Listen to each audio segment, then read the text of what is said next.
The chicken is crispy and crunchy. The waffle is like a cloud that soaks up all the pear butter.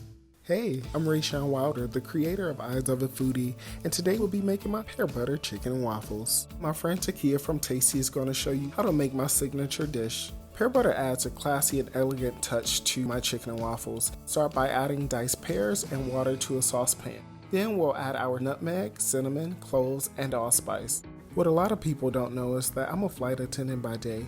I've seen a lot of different places, been to a lot of different restaurants, which allowed me to expand my brand as a food blogger. What's up guys, this is Eyes of a Foodie, and today I am doing some burgers. In 2017, one of my coworkers told me that I should audition for MasterChef. So I flew to New York City and there were hundreds of people there to audition.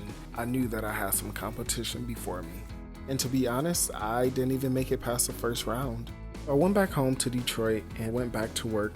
In October of 2018, MasterChef was having auditions again. This time it was the final round of auditions. And of course, my same coworker told me that I should audition again. I had no intentions on going back after what happened in New York the first year. I finally gave in. I had decided to make a cheesecake, but my oven went out and the flights to Dallas were completely oversold. However, I finally made it. When the judges tasted my cookie butter cheesecake, everyone went crazy. And I'm proud to say that out of 20,000 people who auditioned, I made it to the top 80 cast of MasterChef Season 10. Once I got eliminated, I returned home and I decided to work on my cheesecakes. If my cheesecakes could wow the judges of MasterChef and land me in the top 80, I knew that the people of Detroit would also love them. My cookie butter cheesecake is the one that made a name for me. Since then, I've created over 25 different flavors, including strawberry shortcake, lemon drop, orange cream dream, and my favorite white chocolate blueberry crumble. Now you may be wondering why I'm showing you how to make chicken and waffles today. Well, the short answer is, if I give you my money-making cheesecake recipe, I'd be out of business. Having my own business is really awesome, but what good would it be if I couldn't help other people? My goal as a chef is to inspire other young African American men. I really want to help break the stereotypes of how the world looks at us.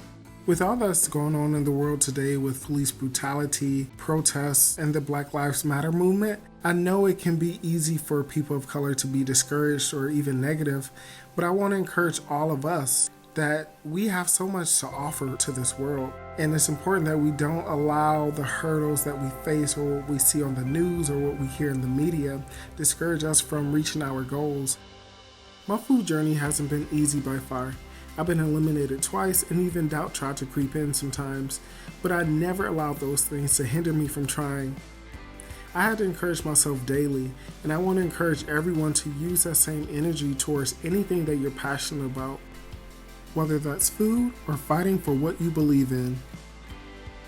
But in the meantime, love yourself and love others. Try to find the joy in the little things. I hope my pear butter chicken and waffles recipe can help bring a little joy into your life. The waffles were super soft and crispy. The pear butter had the right amount of sweetness. The chicken perfectly fried. I'm telling you, you can't go wrong with this dish. Oh yes!